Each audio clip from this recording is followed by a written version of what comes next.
Révélation sacrée. De la naissance miraculeuse de Jésus à l'Apocalypse transformante et divine dans la 3e année de Joachim, roi de Juda, alors que l'Empire romain étendait son emprise sur les terres de Palestine, Bethléem, village paisible, s'agitait. Les murmures de prophéties anciennes parcouraient l'air comme un souffle divin, et l'attente d'un Messie prometteur emplissait les cœurs de la communauté juive. C'est dans ce contexte troublé, un matin lumineux, que Marie, jacobite pieuse, se tenait au sein de son foyer modeste, la lumière du soleil filtrant à travers des voiles délicats. Alors qu'elle s'apprêtait à prier, une lumière éclatante envahit la pièce. L'ange Gabriel, messager de Yahvé, s'avança, son apparition illuminant la pièce d'une splendeur céleste. Marie, submergée par la terreur, entendit alors la voix de Gabriel s'élever tel un chant divin, l'appelant par son nom. « Ne crains pas, Marie, car tu as trouvé grâce auprès de Dieu. Voici, tu concevras dans ton ventre et tu enfanteras un fils, et tu l'appelleras du nom de Jésus. » Un mélange de joie et d'angoisse l'envahit. Marie savait que cette annonce, bien que douce et merveilleuse, comportait un dilemme tragique. Elle réalisait que la société, conservatrice et rigide, allait accueillir cet événement avec méfiance et dédain. Son engagement envers Joseph, son fiancé, risquerait d'être réduit à néant, et sa piété serait mise en doute. Pourtant, en se remémorant les promesses inscrites dans les rouleaux des prophètes, elle nourrit en son cœur une foi inébranlable. « Que cela soit fait selon ta parole », répondit-elle, soumise à la volonté divine. Alors que le temps passait et que l'Empire romain ordonnait un recensement, les rues de Bethléem s'emplissaient d'agitation. Les gens s'affairaient, trop occupés à respecter les ordres impériaux pour se rendre compte du miracle imminent en son sein.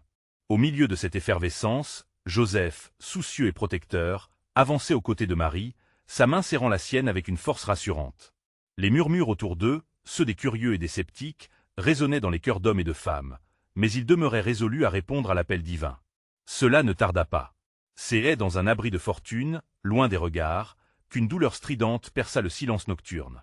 Au milieu des cris des animaux et des voiles battant au vent, Marie ressentit les premières contractions, chaque souffle un mélange de douleur et de promesse. Alors que la nuit avançait, l'écurie, refuge temporaire, vibrait de vie rustique, mais rien ne semblait parvenir à dissimuler la grandeur du moment. Les étoiles, témoins silencieux, scintillaient au-dessus des eux, et Marie pressentit que l'univers tout entier retenait son souffle. Au cœur des ténèbres, le cri d'un nouveau-né brisa le silence, une mélodie divine annonçant l'entrée de Jésus dans le monde. Le Sauveur en manteau d'humanité, né dans l'humilité, allait transformer les époques. Alors que le couple contemplait ce miracle dans la paille, une paix indescriptible les envahit, un écho de l'amour incommensurable de Dieu. Avant de continuer avec ce récit biblique incroyable, je veux m'assurer que vous ne manquez aucune de ces histoires puissantes des Écritures. Cliquez sur l'icône de cloche et sélectionnez toutes les notifications. Ces narratifs bibliques ont transformé d'innombrables vies à travers l'histoire. Si la parole de Dieu à travers cette histoire vous bénit, s'il vous plaît aimez et partagez avec quelqu'un qui a besoin d'entendre sur la fidélité de Dieu aujourd'hui. Dites-moi dans les commentaires, quelle histoire biblique a le plus impacté votre parcours de foi? Je suis toujours émerveillé de comment la parole de Dieu parle au cœur à travers les générations. Maintenant continuons avec ce que le Seigneur fit ensuite. Les mois passèrent, et Jésus grandit en force et en sagesse, témoignant des miracles qui capteraient l'attention des foules. Son ministère, puissant et controversé, s'ancrerait dans les promesses. Cependant, les ombres d'une crucifixion imminente se dessinaient déjà sur le chemin de la rédemption.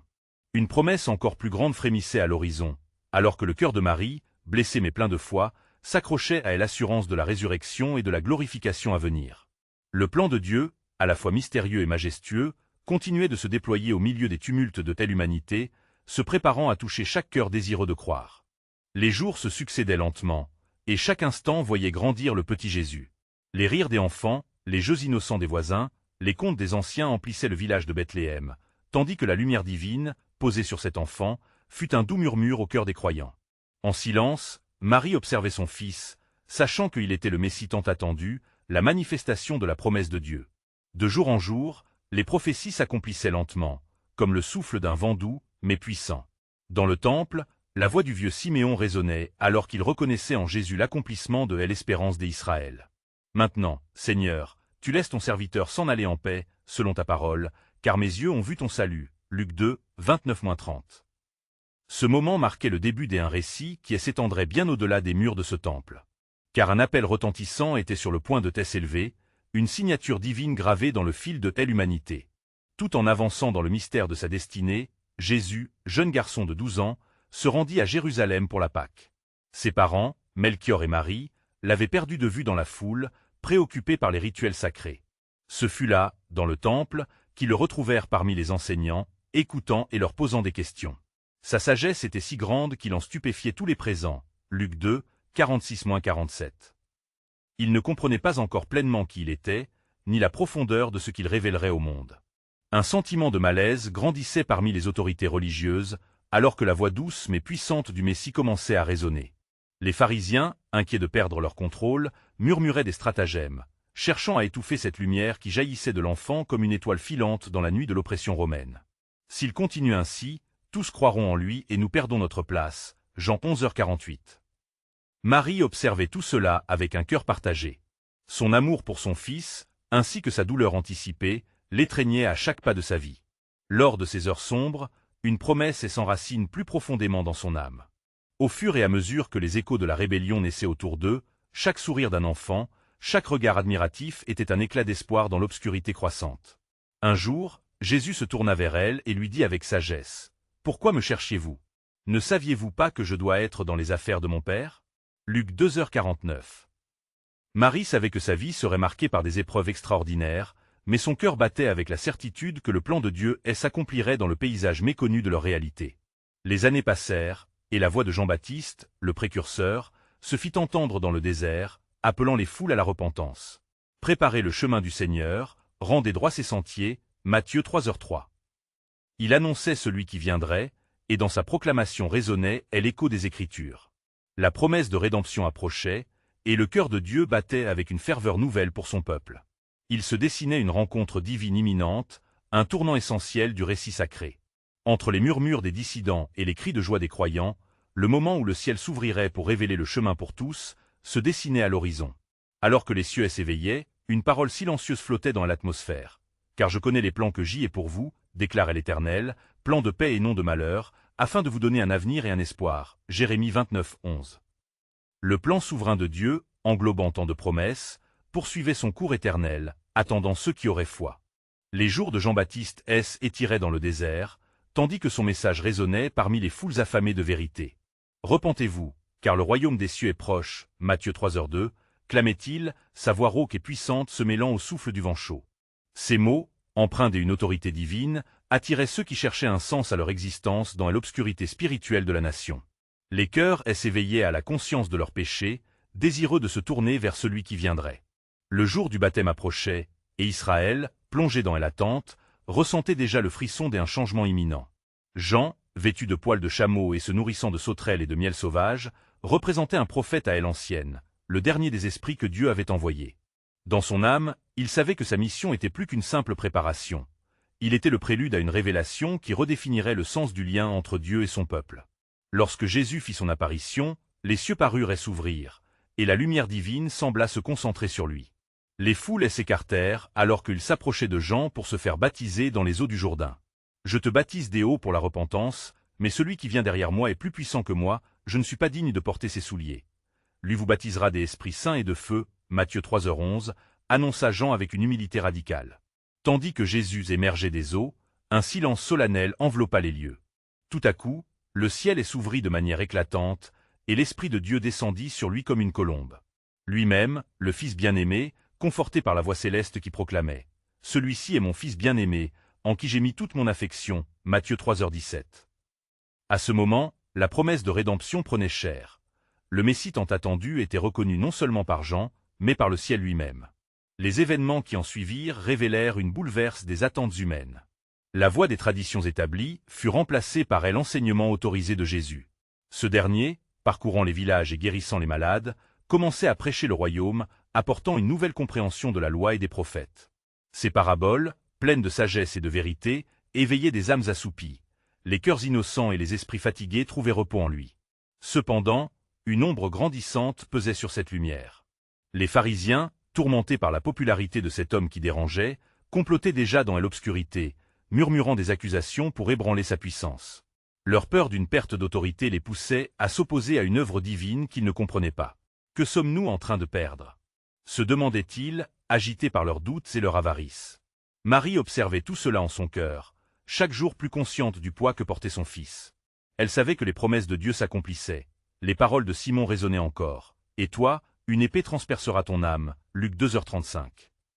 Les douleurs à venir se profileraient, mais l'espoir brillait d'une lumière que seule la foi pouvait saisir.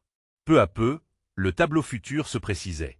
Les foules le suivaient, avides de ces miracles, sans comprendre encore que l'amour venait aussi avec un prix, celui du sacrifice. Et de cet amour naîtrait la victoire sur le péché, une rédemption inaltérable précieuse. Comme une étoile filante à la tombée de la nuit, la révélation de Dieu continuait à se dessiner dans son plan majestueux. Au cœur de ce tumulte, un murmure d'espoir persistait, car l'Éternel donne la sagesse. De sa bouche viennent la connaissance et l'intelligence. Proverbe 2h6. La terre était en attente, vibrant à l'unisson des élans divins. La promesse de Dieu était en train d'éclore. Il restait à présent à son peuple d'ouvrir les yeux et de recevoir cette réalité, car le royaume était à portée de main. Au fil des jours qui se succédaient, la renommée de Jésus se propageait comme une mer des huiles au soleil, captivant les cœurs et éveillant des espoirs jusque-là étouffés par le désespoir. Dans les synagogues, partout où il allait, son enseignement fascinait les foules qui s'attroupaient, avides d'entendre la nouvelle parole d'un Messie qui dépassait les attentes humaines. Vous avez entendu qu'il a été dit, mais moi, je vous dis, Matthieu 5h21, proclamait-il, redéfinissant les lois qu'il croyait connaître et les ramenant à l'essence même de l'amour divin. Les disciples, émerveillés par sa sagesse et sa puissance, le suivaient avec ferveur. Pierre, à la forte personnalité, représentait le cœur ardent de ce petit groupe, tandis que Jean, le disciple aimant, s'imprégné de chaque mot et regard de son maître. Ensemble, ils parcouraient les chemins poussiéreux de la Palestine, témoignant des miracles qui se déroulaient sous leurs yeux. Aveugles recouvrant la vue, boîtes guéries, et même les morts rappelés à la vie. La nature elle-même semblait répondre à son appel, comme lors de la tempête apaisée, où Jésus avait simplement dit « Silence. Tais-toi » Marc 4h39. Cependant, dans l'ombre, la colère des pharisiens grandissait. Chaque parole de Jésus se faisait plus tranchante pour des cœurs enchaînés à la tradition. Cet homme attire le peuple. Murmurait-il entre eux, inquiets de la façon dont son message de grâce et de miséricorde menaçait leur autorité.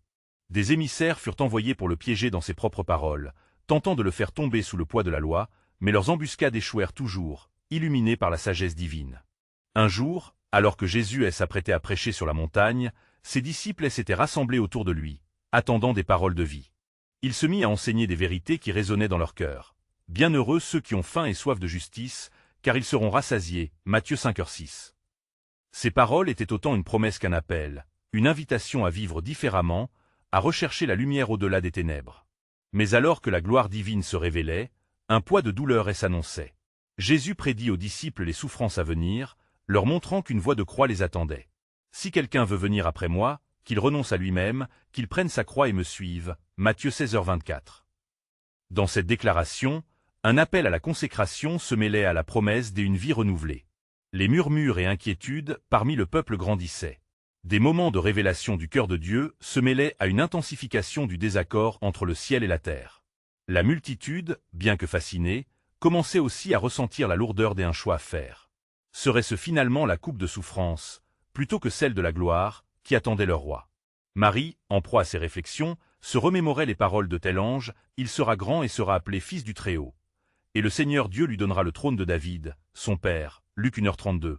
Et se tenait là, portant la promesse et la douleur dans son cœur. Le chemin de l'accomplissement de la promesse, saturé des épreuves, s'éclairait lentement de révélation, tout en laissant un voile de mystère. À travers les ténèbres qui se profilaient, une promise résidait dans l'ombre, attendant de se déployer dans l'éclat du jour. Le murmure des cieux continuait à sonner avec force. Voici, le Seigneur est l'Éternel. Il est le seul Dieu, et par lui, toute chose subsiste. Ésaïe 44, 6. Les cœurs étaient impatients, prêts à s'ouvrir à la profondeur du plan souverain de Dieu qui restait encore à dévoiler. Les jours s'égrenaient comme une rosée matinale, scellant la rencontre entre l'humain et le divin. Jésus, ses yeux illuminés par un feu sacré, poursuivait son enseignement, semant des vérités dans le cœur des hommes. Chaque rencontre marquée par la puissance de son amour transformait des vies, mais l'ombre grandissante des pharisiens continuait d'épaissir à l'atmosphère. Un jour, au bord du lac de Galilée, la lumière du soleil se reflétait sur les flots indigos, lorsqu'une femme, accablée par une souffrance incurable, se fraya un chemin à travers la foule. Son cœur battait la chamade, chaque pas symbolisant une lutte contre ses démons intérieurs. Si seulement je peux toucher son vêtement, je serai guéri. Marc 5h28. Elle s'approcha, désespérée mais déterminée, tendant sa main tremblante vers le Christ. Et, au moment où ses doigts effleurèrent la frange de son manteau, une énergie divine parcourut son corps. Dans un instant de révélation, Jésus, conscient de la vertu qui était sortie de lui, se retourna. « Qui aime à toucher ?» demanda-t-il, sa voix remplie d'autorité et de tendresse.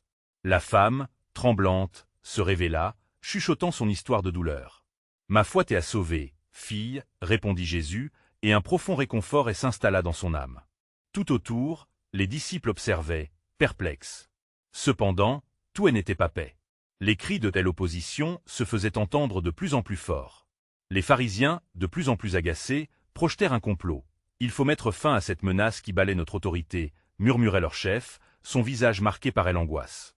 Ils envoyèrent des espions, cherchant à le piéger par ses propres paroles, et n'ayant aucune idée de la profondeur de la sagesse qu'ils cherchaient à combattre. Alors que Jésus bondissait d'un miracle à l'autre, il s'en alla à Jérusalem, conscient des dangers qui l'attendaient. Sur le chemin, il emprunta la ville sainte, où se tenait une multitude pleine et attente, brandissant des palmes avec ferveur. Hosanna! Béni soit celui qui vient au nom du Seigneur. Matthieu 21h09, clamait-il, ignorant le sombre mystère qui entourait leur acclamation. Il contempla la ville, une lueur de tristesse dans son regard. Jérusalem, Jérusalem, qui tue les prophètes et Pierre ceux qui te sont envoyés, Matthieu 23h37. Le poids de leur refus pesait sur son cœur. Pourtant, au milieu de la douleur imminente, il y avait une promesse de rédemption. Un soir, alors qu'ils se réunissaient dans une chambre haute, Jésus prit le pain et le bénit, le partageant avec ses disciples. « Ceci est mon corps, qui est donné pour vous. Faites ceci en mémoire de moi. » Luc 22h19. Les paroles résonnaient lourdement, portant la gravité d'un dernier repas avant la tempête. Leur cœur, bien que rempli de confusion, pressentait que quelque chose de grand était sur le point de se produire. Le mystère divin flottait au-dessus d'eux, et alors que la nuit sombre s'étendait comme un voile, une révélation tremblante se fit jour. Car l'Éternel a donné une promesse, et ce qu'il a dit s'accomplira, Nombre 23h19. Les événements se précipitaient, et le plan souverain de Dieu se dévoilait lentement, bien qu'il fût encore voilé de souffrance. Alors que les ténèbres menaçaient, une lueur d'espoir persistait, invitant chacun à plonger plus profondément dans le dessein de celui qui seul a le pouvoir de transformer la mort en vie.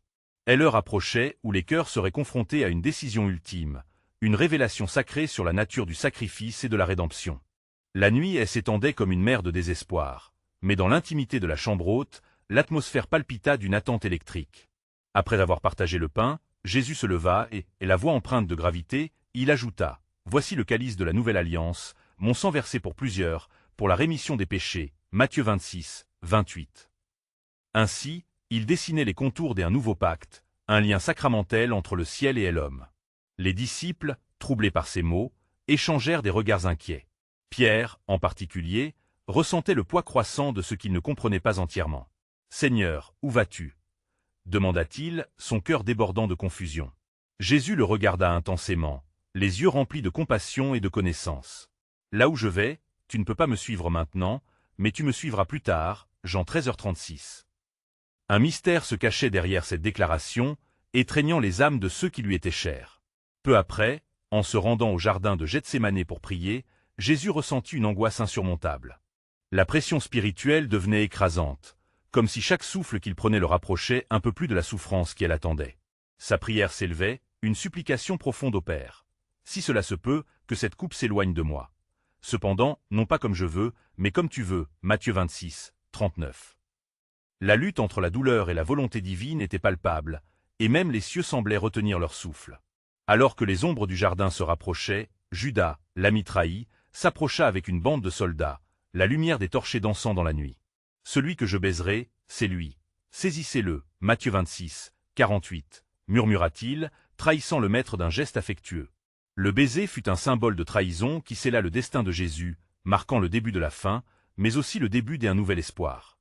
Les cris de la foule résonnèrent alors que Jésus fut conduit devant les autorités, le Sanhédrin, bercé dans leurs intrigues et leurs convoitises. Dans l'antre du jugement, on l'interrogea, espérant le piéger dans ses propres paroles. « Es-tu le Christ, le Fils de Dieu ?» lui demandèrent-ils. Jésus répondit avec une ferveur tranquille. « Vous le dites, et je vous le déclare, dorénavant vous verrez le Fils de l'homme assis à la droite de la puissance et venant sur les nuées du ciel. » Matthieu 26, 64. Ces mots, puissants comme le tonnerre, retentirent à travers la salle, défiant les autorités et éveillant la colère des religieux. Le lendemain, sur le chemin du Golgotha, Jésus portait le poids de la croix, symbolisant le péché de l'humanité. Les moqueries et les railleries des passants malmenaient son cœur, mais les clous qui l'attendaient le rapprochaient de son sacrifice ultime. Ces derniers mots sur la croix, « Tout est accompli », Jean 19h30, marquèrent la culmination d'une promesse divine commencée dans les âges. Alors que l'obscurité enveloppait la terre à la mort de Jésus, le monde tremblait, car l'œuvre de rédemption s'accomplissait. Ce que les hommes voyaient comme une défaite, Dieu le revêtait de gloire. Car l'Éternel a prévu un plan, et son dessein ne sera pas déjoué. Proverbe 19h21. Ce mystère se dévoilait dans l'ombre de la croix. Le chemin vers la résurrection était illuminé non pas par la lumière des hommes, mais par la promesse éternelle du Père. La révélation du sacrifice était à son apogée, et chaque âme présente, chaque cœur ému, résonnait avec une vérité profonde. Car Dieu a tellement aimé le monde qu'il a donné son Fils unique, Jean 3h16. Dans cette obscurité, un éclat prenait forme, annonçant qu'un changement radical était imminent. Car la véritable histoire de rédemption ne faisait que commencer.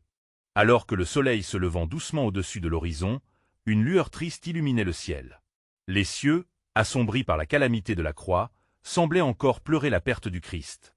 Du haut du Golgotha résonnait le dernier soupir de Jésus, mais dans le royaume spirituel, un frémissement s'amorçait. Les ténèbres, bien que pesantes, ne sauraient jamais éclipser la lumière divine. Marie, la mère de Jésus, errait sans but près du calvaire, le visage baigné de larmes. Sa douleur était une fierté d'amour, un amour incommensurable pour celui qu'elle avait porté en elle. Elle se remémorait les paroles de l'ange, « Il sera grand, et sera appelé Fils du Très-Haut » Luc 1h32. Aujourd'hui, ce Fils était cloué sur cette croix, et son cœur se brisait au rythme des martèlements de ceux qui se moquaient de l'agneau sans défaut. Les disciples, cachés dans l'angoisse et la peur, s'interrogeaient sur le sens de cette tragédie. Jean, le disciple bien-aimé, cherchait des réponses dans les Écritures. Il savait que des prophéties avaient annoncé ces événements, mais la confirmation des Écritures n'apportait que peu de réconfort. Les paroles des Ésaïe résonnaient dans son âme.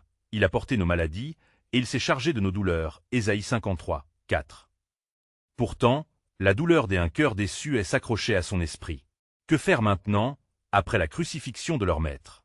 Alors que le ciel changeait de couleur, une atmosphère de tremblement accompagnait le voile du temple qui se déchira en deux, un signe prononcé du ciel. La séparation entre Dieu et l'humanité s'effondrait. La veille d'un nouveau commencement s'annonçait alors que le sang du Christ coulait sur le sol, offrant un accès direct au trône de la grâce. Les membres du Sanhédrin, quant à eux, scrutaient les événements avec appréhension. Crainte et doute les submergeaient, et l'innocence du condamné les accusait.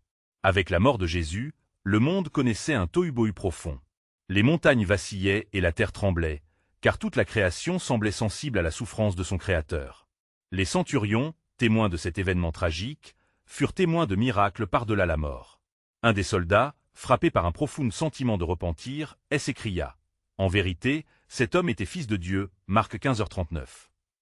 Alors que la nuit s'étendait, des cœurs se levaient pour embrasser ce mystère de la foi. Le caveau, qui abriterait le corps de celui qui était mort, fut enroulé de symboles d'espoir. Joseph d'Arimathie, homme de bien, s'empressa de lui donner un sépulcre neuf, comme une déclaration que ce n'était pas la fin. Et bien que le monde fût plongé dans la désolation, la résurrection était déjà en cours dans le ciel. 3 jours d'obscurité étaient nécessaires pour accomplir les promesses de Dieu. Car il avait prophétisé par le biais des âges que le Sauveur ressusciterait dans la gloire, triomphant du péché et de la mort, afin que toute chose nouvelle prenne vie. Je suis la résurrection et la vie. Celui qui croit en moi vivra, même s'il meurt. Jean 11h25. Quelles étaient donc les promesses de ce Dieu fidèle? Quelle révélation divine se préparait? Le plan souverain de Dieu, enveloppé dans un mystère, était sur le point de se dévoiler. Car le moment était venu pour une autre souffle de vie, et avec celui-ci, l'avenir de l'humanité se révélait à travers le sacrifice de l'agneau. Alors que la nuit enveloppait la terre, la tristesse des disciples retentissait dans le silence pesant. Jean, assis près du sépulcre, contemplait l'obscurité qui avait submergé son âme. Les souvenirs flottaient comme des ombres, et chaque murmure du vent semblait être une douce promesse chuchotée par le Seigneur lui-même. La désolation des événements récents pesait lourdement sur son cœur, comme une pierre sur une mer calme, mais quelque chose en lui, une lueur silencieuse, ne pouvait pas s'éteindre. Marie-Madeleine, dont l'amour pour le Christ était profond et vibrant, ne pouvait contenir son désespoir. Avec un panier rempli de parfums, elle se dirigea vers le sépulcre à l'aube, espérant rendre honneur à l'unique, celui qu'elle avait suivi avec un cœur fervent. Elle s'arrêta, apercevant la pierre roulée, et un frisson de peur l'envahit. Pourquoi ce sépulcre était-il ouvert? Qui a pris mon Seigneur? S'écria-t-elle, ses yeux fouillant à l'obscurité. La présence d'un ange resplendissant, assis sur la pierre, lui apporta une étrange paix. Femme, pourquoi pleures-tu? Lui demanda-t-il. Elle répondit avec des larmes, sans comprendre encore la profondeur de la réponse qu'elle recevait. Ils ont enlevé mon Seigneur, et je ne sais où ils l'ont mis. Jean 20h13. En cet instant, la voix de l'ange, douce comme la lumière du jour, elle éclaira. Marie. Le simple appel résonna dans son être, et un lien s'établit au-delà de la douleur. Elle se retourna. Rabouni. S'écria-t-elle, reconnaissant son maître ressuscité. Jean, ressenti désolé, n'avait pas quitté le sépulcre. Son esprit était hanté par les paroles de son maître et maintenant celles de Marie, proclamant que le Christ était vivant. Ce n'était pas un simple espoir, mais une réalité renversante. À ce moment-là, tiré par une force invisible, il courut vers le tombeau, son cœur battant au rythme de promesses réanimées. Les autres disciples, cachés dans des lieux sombres, incarnant le désespoir, se révoltaient contre leur foi vacillante. Dans leur isolement, ils ignoraient encore le tumulte du ciel de la résurrection. Alors que Jean et Pierre se précipitaient au sépulcre, un vent de révélation commençait à balayer la terre. Et quand ils virent les bandelettes et le suaire, ils comprirent que la mort elle-même avait été vaincue. Marie, emportée par la joie, réalisa que le Christ n'était pas seulement le sauveur des âmes, mais son amour pouvait transformer chaque cœur désespéré. L'obéissance aux promesses de Dieu résonnait dans chaque mot, des prophéties de la résurrection d'un roi prenant vie. C'était l'accomplissement du psaume.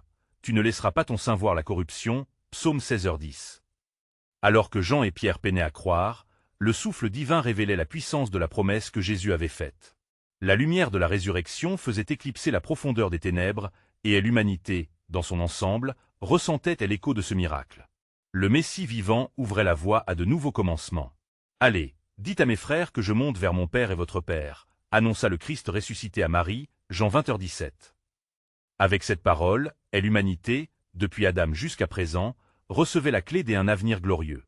Car le plan souverain de Dieu, scellé dans le mystère de la croix, se déployait comme une éclatante résurrection. Les promesses que les hommes avaient espérées se traduisaient en vie nouvelle. En tant que fils et filles du Très-Haut, ils auraient désormais un accès direct au cœur de Dieu. À présent, une promesse inattendue se préparait à éclore. Je vais créer un ciel nouveau et une terre nouvelle. Apocalypse 21h01. Tandis que le matin se levait au-dessus de Jérusalem, une lumière nouvelle inondait la scène, illuminant les visages des disciples qui étaient encore dans l'ombre des événements tragiques. Pierre et Jean, comprenant l'ampleur de ce qui venait de se produire, s'échangeaient des regards incrédules. Leur cœur, une fois en proie à la peur et à l'incertitude, commençait à vibrer d'une anticipation sacro-sainte.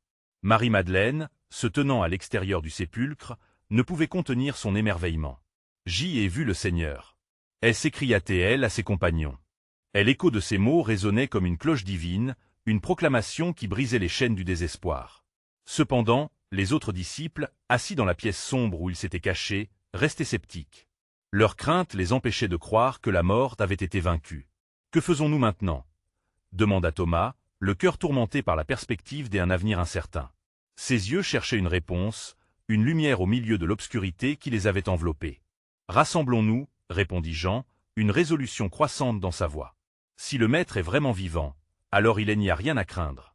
Pourtant, alors qu'ils discutaient des révélations de Marie, des murmures circulaient d'un cœur à l'autre. La résurrection du Christ n'était pas simplement un miracle, c'était l'accomplissement des promesses faites aux ancêtres. Leurs âmes, saturées par la peur, commençaient à céder la place à une foi renouvelée.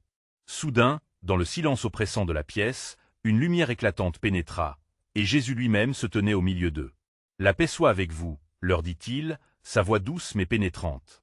Les disciples maintinrent un silence stupéfait, le choc et la joie se mêlant en une seule émotion. « Pourquoi êtes-vous troublés » reprit le Seigneur, regardant chacun d'eux avec amour. « Voici mes mains et mes pieds. Toucherez-vous, et sachez que je suis vivant. » Pierre s'approcha, ses mains tremblantes touchant les cicatrices.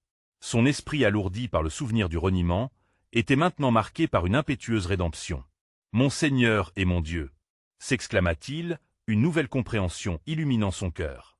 Au fur et à mesure que Jésus leur parlait, il se révéla à eux comme l'accomplissement des Écritures. Ainsi il est écrit, le Christ souffrirait et ressusciterait d'entre les morts le troisième jour, et que la repentance et le pardon des péchés seraient prêchés en son nom parmi toutes les nations.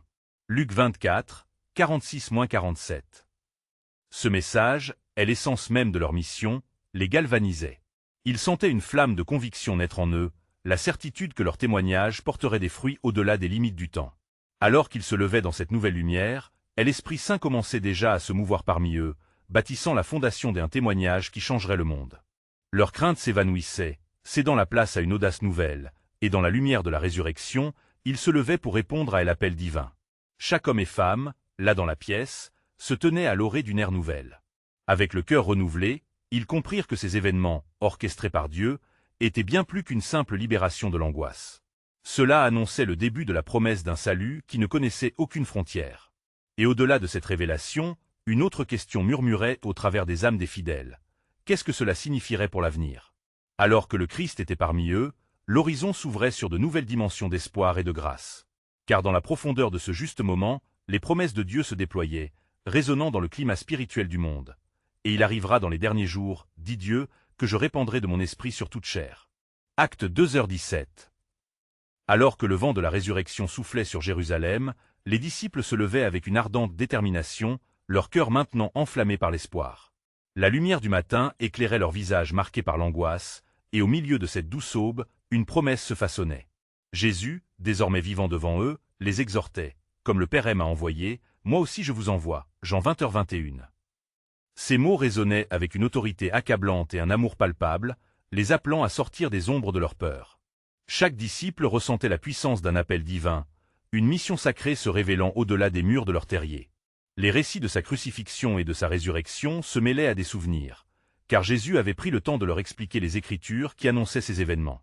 Il est écrit que le Christ souffrirait et ressusciterait d'entre les morts le troisième jour, Luc 24h46. Chaque mot prononcé, un écho des promesses de Dieu, solidifiait leur compréhension et leur foi. Après qu'il leur ait révélé la profondeur de leur mission, il souffla sur eux, recevez l'Esprit Saint, Jean 20h22. À ce moment-là, une vague de puissance divine les envahit. Les langues de feu, comme promettait le prophète Joël, s'approchaient à grands pas, prêtes à les envahir. C'était l'initiation d'un nouveau commencement. Les jours suivants virent les disciples se rassembler, prier et chercher la direction de l'Esprit. Leur voix résonnait dans la chambre haute, et leur unité se scellait dans la prière. L'attente étouffait tout ce qui aurait pu devenir une inquiétude. Les promesses du Christ étaient sur le point de se réaliser avec force. Lorsque le jour de la Pentecôte arriva, Jérusalem était pleine de pèlerins de tous horizons. Soudain, un bruit semblable à celui d'un vent violent remplit la maison où ils étaient assis. Des langues de feu se posèrent sur chacun d'eux, et ils furent tous remplis du Saint-Esprit. Acte 2, 2-4. La transformation s'était opérée. Leur peur avait été remplacée par une audace surnaturelle. Sortant dans les rues, ils proclamèrent les merveilles de Dieu dans toutes les langues présentes, attirant une grande multitude. Les cœurs, assaillis par la repentance, s'éveillaient à la vérité que Jésus était le Messie ressuscité. Pierre, prenant la parole avec une sagacité nouvelle, annonça « Que toute la maison d'Israël sache avec certitude que Dieu a fait Seigneur et Christ ce Jésus que vous avez crucifié. » Acte 2h36. Ces paroles, puissantes comme le tonnerre, éveillèrent la foi de nombreux auditeurs. Le frisson de tel esprit se propageait, et sous la puissance de la vérité, environ 3000 âmes furent ajoutées à l'Église ce jour-là. Acte 2h41. La promesse de Dieu d'un peuple nouveau, revitalisé par sa grâce, devenait tangible, se déployant comme les ailes d'un oiseau. Les disciples, soudés par leur expérience divine, poursuivaient leur ministère avec ardente passion, portant la bonne nouvelle à travers toute la terre. Les miracles de guérison, les actes de clémence et les messages d'amour inondaient les cœurs avides de savoir. La lumière de l'Évangile grandissait à chaque pas qu'ils faisaient, défiant le monde de rester indifférent à leur message. Mais tout en célébrant ces victoires, des ombres se profilaient à nouveau. Les autorités, n'acceptant pas ce nouvel élan, élaboraient leurs plans pour étouffer ce mouvement qu'elles considéraient comme une menace à leur autorité. Cette doctrine ne doit pas se répandre parmi le peuple. Murmurait-elle, peu désireuses de voir leurs privilèges prendre fin. Les disciples ressentirent la tension. Cependant, dans leur cœur se trouvaient les paroles du Maître. Et voici, je suis avec vous tous les jours, jusqu'à la fin du monde, Matthieu 28, 20. Ils savaient que la mission divine qui leur avait été confiée était sacro-sainte. La promesse de Dieu, un fil conducteur à travers le tumulte des épreuves, les guidait. Alors que la confrontation se profilait et que les chaînes du monde semblaient se resserrer, la résilience naissante des apôtres fut alimentée par une profonde confiance dans le plan souverain de Dieu. L'histoire de la rédemption continuait, inscriptible dans le grand livre de l'humanité. Car chaque promesse, chaque révélation divine, était marquée par elle empreinte de telle éternité. Et ainsi, le murmure divin s'élevait au milieu des tumultes. Je ferai une alliance éternelle avec eux, je ne me détournerai pas d'eux. Je mettrai ma crainte dans leur cœur, afin qu'ils ne s'éloignent pas de moi. Jérémie 32, 40. Le plan de Dieu, majestueux et inébranlable, déployait encore des promesses au-delà des frontières de leur réalité.